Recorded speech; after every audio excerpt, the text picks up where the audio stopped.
Hi there, I'm Rebecca and a really warm welcome back to my channel, PumpkinBecki.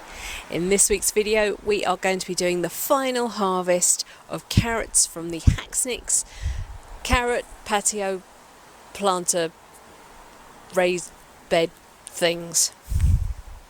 Let's get started.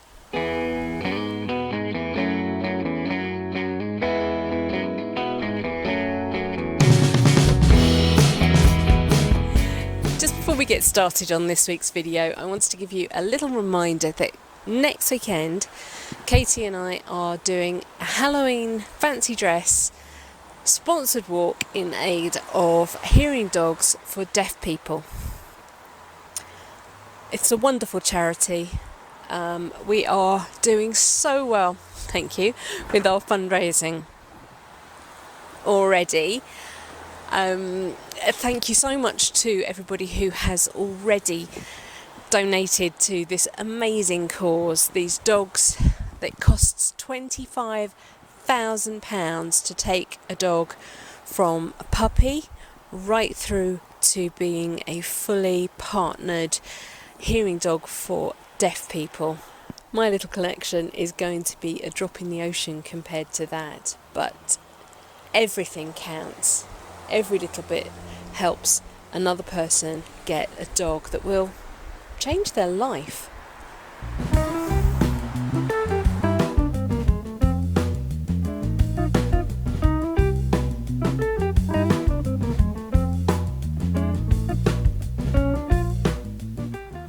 So here we are back at the Haxnicks Planters. I've just taken off the enviromesh which was protecting from carrot root fly. Take the hoops out that were assisting to keep it off the leaves. And I can already see we've got some fantastic looking carrots. Let's get harvesting. I've got my vintage, mildly grubby, BBC Gardener's World plastic trug here that was my mother's. I'm going to use it to harvest into.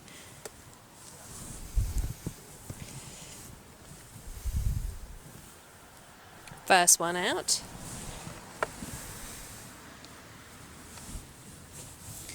Now you might think that actually these aren't much bigger than the ones I pulled out the last time. But actually these ones would never have got this size if I had left the other ones in place. So in that respect they are bigger.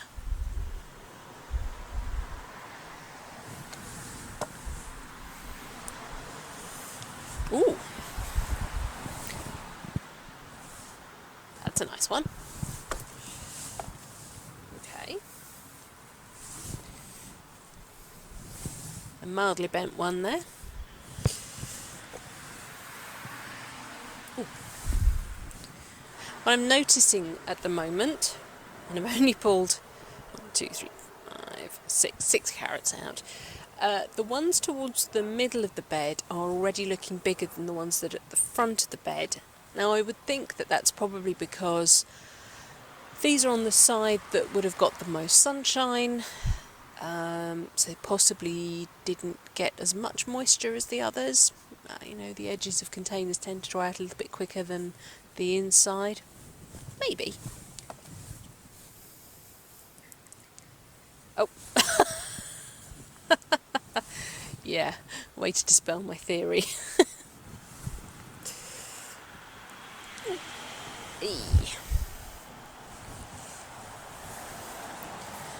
Okay, I've just seen a slug, but I am not seeing any carrot root fly damage at all, so that's hopefully the enviromesh did its work there.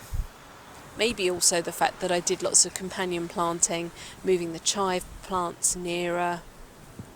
I don't know, it's all got to help, hasn't it?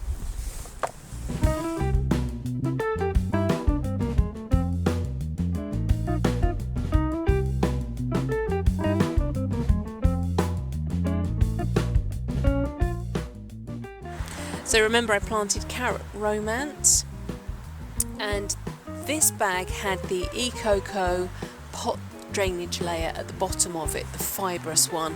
The other one has the crocks, and we'll try and see if there's a bit of a difference.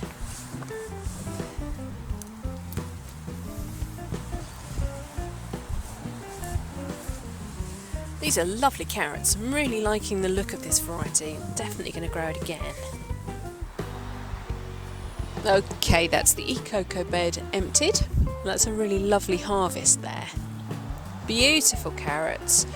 Not a hint of damage at all. I've got the odd little tiny black slug on there, which are the ones that actually do the most damage. But no other pest at all. Beautiful. On to the second bed.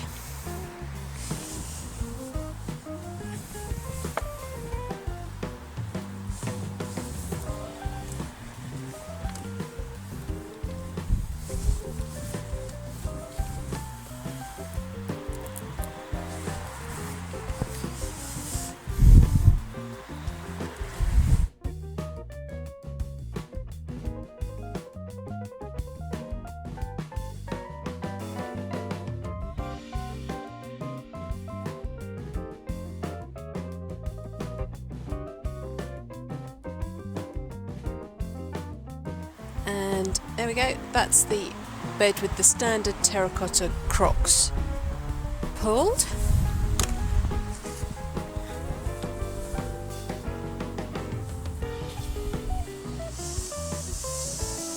I'm not really seeing any difference in the way the beds look now they're emptied. They seem to have stayed at a very similar level, so I'm not seeing any undue sinkage in either one, which is good. And what I have noticed with the e-coco fibre is that it does stay fluffy. It does retain its shape and its structure even through a whole year of growing. Where I've undone pots, you've still got this lovely mat, not even a mat, no.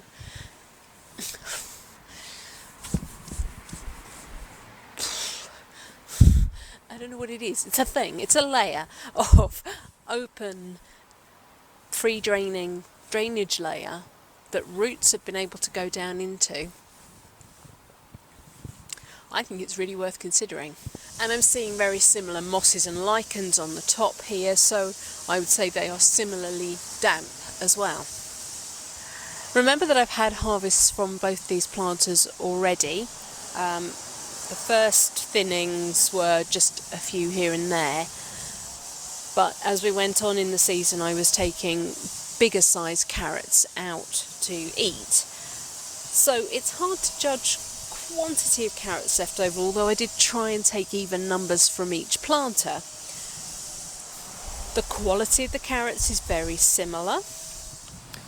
I would say the crock bed has bigger carrots, but that's not necessarily a better thing.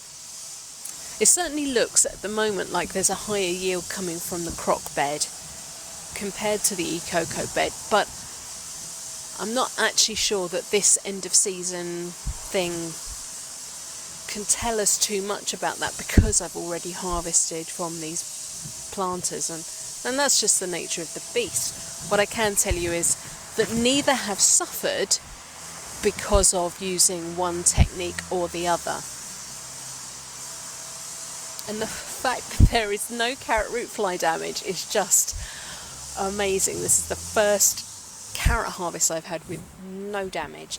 And just to prove it, I'm going to pull some carrots from the square foot bed, which have had the much larger mesh over the top but no enviromesh, and we'll see what's going on with that.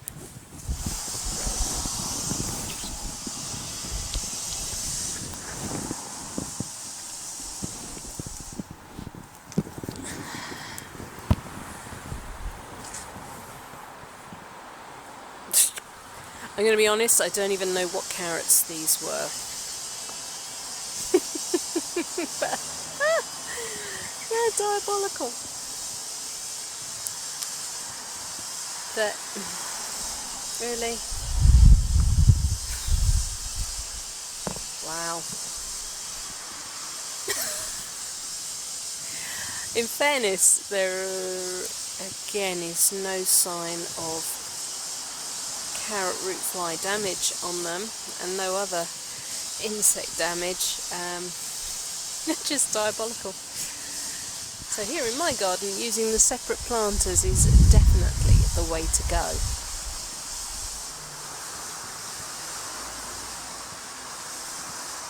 And remember, this wasn't an experiment to see if container gardening was better than square foot gardening. It was very much a review of the Haxnicks planter quality. So now I'm just emptying out the planters enough to have a look at the bottoms of them. I'm not going to waste this compost, it's going to go out into the ornamental garden.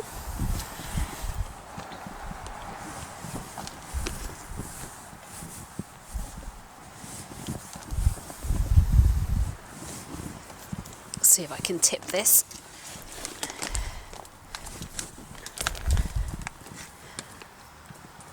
This is the Ecoco bed. No signs of damage at all to the bottom.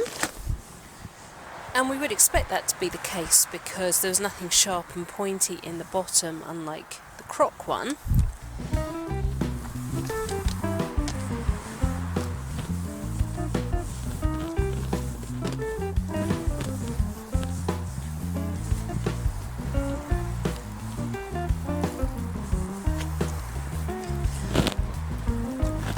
Just to prove to you that this is the one with the crock.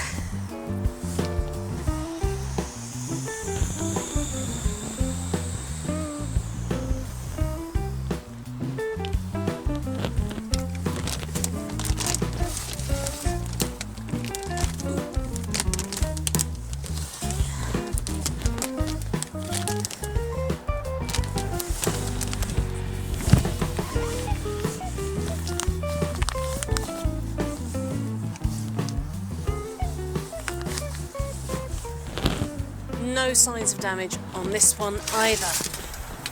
To finally wrap up my review of the Haxnicks Carrot Patio Planters, the name's too long, descriptive but too long. They've been great. The amount of carrots I've got out of these two planters compared to the footprint they take up and the amount of compost they've used, I will double check that with the video because I can't exactly remember. They've given me a fantastic yield. There are absolutely no signs of damage on these bags from rodents, the crock, UV. I could imagine getting another maybe 3, 4 good growing seasons, growing years out of these. And what I'm going to do is I'm going to clean them and store them away for winter. And hopefully the rodents don't eat them then, because we do get the odd little wood mouse in our shed. It would be really interesting to come back and revisit them in 3, 4 years, see how they're doing. Yeah, definitely going to be using them again. Fantastic. This has definitely been, hands down, the best carrot harvest I've ever had. Even when I had an allotment, I wasn't getting the quality of carrot that I'm getting here. And Carrot Romance, what an outstanding carrot. It's been through some really rigorous weather this year. Sun, wind, torrential rain, and they've come out absolutely unscathed. I'm really happy with those. I will definitely grow them again as well. And I really think that the Enviromesh helped as well. Maybe it hasn't been a particularly bad year for carrot root fly, but I mean, hey, flea beetle was the bane of my life this year. I would far rather eat food that has been grown under a physical barrier than food that has been slathered in chemicals and pesticides and nasties. No. And that's the beauty of growing at home. You know what's gone on to your food. You know what's on your plate. Right, well that's it for this week's video. Thank you so much for watching. Please remember to rate, share and subscribe to me here on YouTube. Please donate if you can to our sponsored walk, and my Just Giving page will be linked down below in the description box. And until next time, bye!